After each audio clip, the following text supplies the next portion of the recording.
ஓம் பங்கார் அடிகளே ஓம். ஓம் சக்தி. சக்தியில் அனைவருக்கும் என்னுடைய அன்பான வணக்கம். சக்தியிலே நம்ம பங்காரம்மா ஆதிவரா சக்தி எவ்வளவு கருணைய பாய்ந்த தெய்வம், எப்படியெல்லாம் பக்தர்களை காப்பாற்றுறாங்க அப்படிங்கிறதுக்கு இந்த நிகழ்ச்சியை சொல்கிற சக்தியிலே இது சமீபத்தில் தான் என்கிட்ட இந்த நியூஸ் வந்ததுங்க.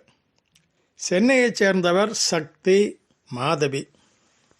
இவங்களுக்கு ஒரு பையன், என் பேர் சசிதரன், டாக்டருங்க, எம்பிபிஎஸ் முடிச்சிட்டாரு. இப்போ ட்ரைனிங்கில் கோயம்புத்தூர் இருக்கிறார். இந்த குடும்பம் வாடகை வீட்டில் குடியிருந்தாங்க. அப்புறம் அந்த வாடகை வீட்டிலேருந்து வேற ஒரு வாடகை வீட்டுக்கு மாறினாங்க. அப்படி மாறும் பொழுது அம்மாட்ட எதுவும் கேட்கல. இவங்களே போய் 1,00,000 ரூபா அட்வான்ஸை கொடுத்துட்டு வந்துட்டாங்க. தேதியும் குறிச்சிட்டாங்க, இந்த தேதியில் அங்கே பால் காய்ச்சி அந்த வீட்டுக்கு போயிடலாம்னு சொல்லி. இந்த நிலையில் பங்காரம்மா மாதவனுடைய கனவுல வந்து, மகளே அந்த வீட்டுக்கு போகாது, அது மிகவும் பிரச்சனையான ஒரு வீடு, வேண்டாம் அப்படின்னு அம்மா சொல்கிறாங்க. அம்மா சக்தி மாதவி என்ன பண்ணுறாங்க, ஐயோ 1,00,000 ரூபா அட்வான்ஸ் கொடுத்துட்டோமே, அந்த வீடு வேண்டான்னு சொன்னால் அந்த பணம் போச்சு, தரமாட்டான் திருப்பி, நம்மளுக்கு இப்போ அந்தளவுக்கு பெரிய வசதியும் இல்லை, அளவுக்கு அளவாக இருக்கிறோம், வேறு வழி இல்லையே, சிக்கிட்டமேன்னு சொல்லி அந்த அம்மா வேண்டான்னு சொன்ன அந்த வீட்டுக்கு அவங்க போய் சேர்ந்தாங்க, குடி போயிட்டாங்க. குடி போன பின்னால் தான் சக்தியை தெரிஞ்சது அந்த தீய சக்தி எவ்வளோ பெருசு அப்படிங்கிறது, எவ்வளோ சக்தி வாய்ந்தது. இந்த சசிதரன் குடும்பம் குடியிருந்த அந்த வாடகை வீடுனுடைய இடத்துல வந்துங்க பல கொலைகளும் பல தீய செயல்களும் நடந்த இடம். அதன் காரணமாக அங்கே அவ்வளோ பெரிய தீய சக்தி உருவாகியிருக்குது. அதை நான் அந்த வரலாறு சொல்லிட்டு வரும் பொழுதே உங்களுக்கே தெரியும் அது எவ்வளோ பெரிய சக்தி அப்படிங்கிறது. பலவிதமான கஷ்டங்களை அந்த தீய சக்தி கொடுத்தது. இவங்க எல்லாருமே குடும்பமே அம்மாவுடைய பக்தர்கள்.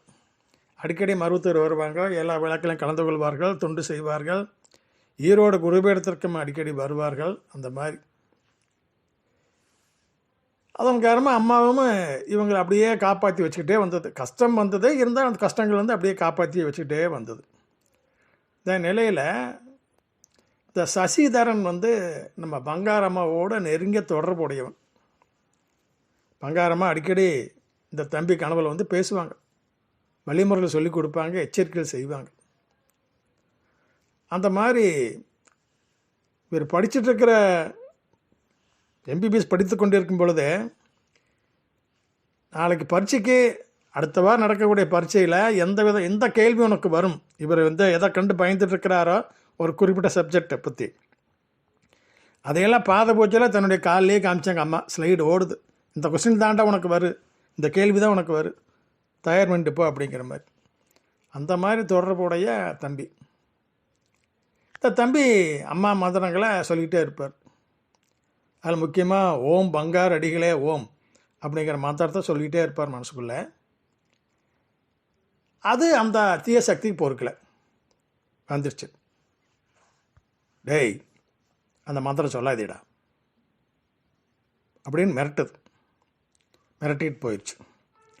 இன்னொரு சமயம் என்ன பண்ணுச்சு, டேய் உனக்கு இப்போ திருமண வயதில் இருக்கிறாரு இல்லைங்க, ட்ரைனிங் முடிஞ்சாச்சுன்னா நீ அடுத்தது திருமணம் தானே, அவர் வேலையில் அமர்ந்துருவார், திருமணம், உனக்கு திருமணத்துக்கு பொண்ணு கிடைக்காதா அப்படின்னு மிரட்டுச்சு. இப்படி பலவிதமாக அம்மாவுடைய சிறந்த பக்தர்கள் தொண்டலாக இருக்கும் பொழுதே அது வந்து தன்னுடைய சேட்டை காமிச்சிக்கிட்டு தான் இருந்தது.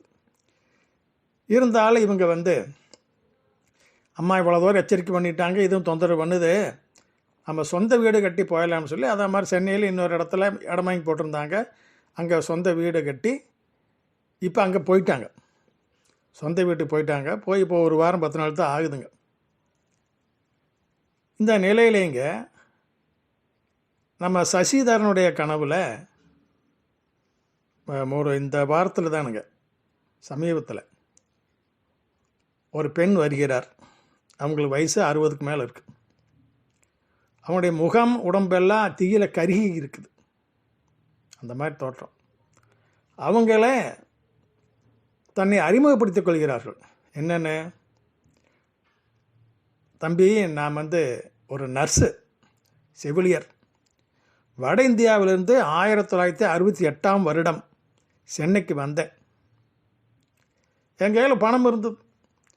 அதனால் சொந்த வீடு கட்டிக்கலாம் அப்படிங்கிற எண்ணத்தில் நீங்கள் குடியிருந்தீங்களே அந்த வாடகை வீடு, தீய சக்தியால் கஷ்டப்பட்டீங்கல்ல, அந்த வீடு வந்த இடம் வந்து இப்போ காலியாக இருந்தது. வீடு யாரும் கட்டலை.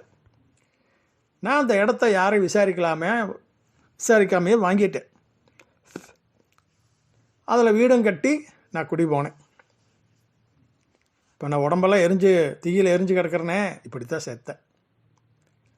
அன்றிலிருந்து இன்று வரை, இந்த 1968 இப்போ நடப்பு வருஷம் வரைக்குங்க, அந்த தீய சக்திகளால் எத்தனை பேர் செத்தாங்க அந்த வீட்டில், எல்லாமே துர்மரணம் அப்படிங்கிறத காமிக்கிறாங்க. கிட்டத்தட்ட 25 பேருக்கு பயன் இருக்கிறாங்க. பெரியவங்க, சின்னவங்க, குழந்தைங்க எல்லாம் அடக்கம்.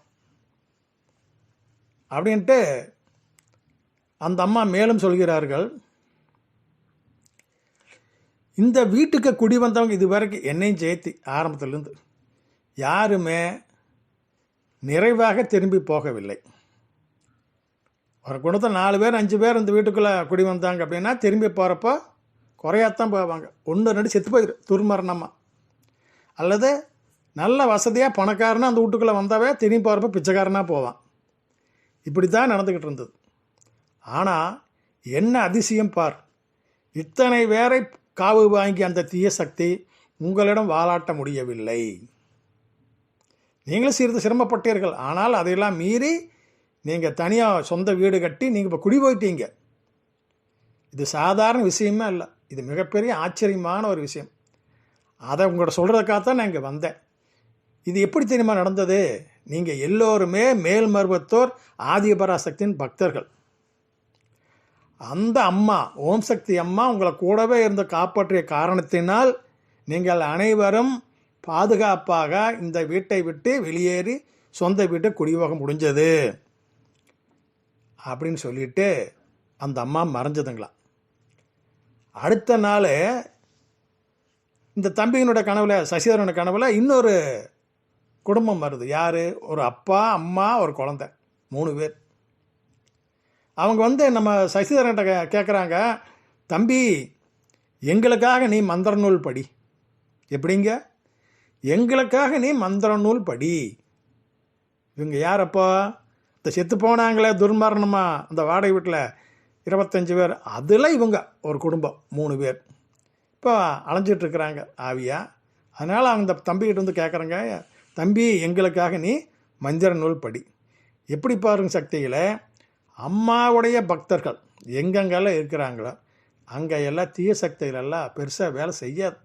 சரணாகதி தத்துவத்தின் அடிப்படையில் பக்தரெல்லாம் எங்கே வந்தால் எல்லாமே அம்மா பார்த்துப்பாங்க. சக்திகளை அம்மா பேச்சை மீறி வந்தும் கூட இந்த அளவு காப்பாற்றி அம்மா நல்ல முறையில் வச்சுருக்காங்க. அப்படின்னா இந்த பங்காரு தெய்வம் கருணைக்கடனுடைய மகிமை என்னவென்று சொல்வது. அதுதான் காஞ்சி மகா பெரியவர் அவர்கள் சொன்னார்கள், அவளுக்கு தெரிஞ்சதெல்லாம் அன்பு, பாசம், கருணை அப்படின்னு சொன்னார். சக்திகளை எவ்வளவு பெரிய அற்புதமான வார்த்தை சக்திகளை. ஓம் பங்காரு அடிகளே ஓம்.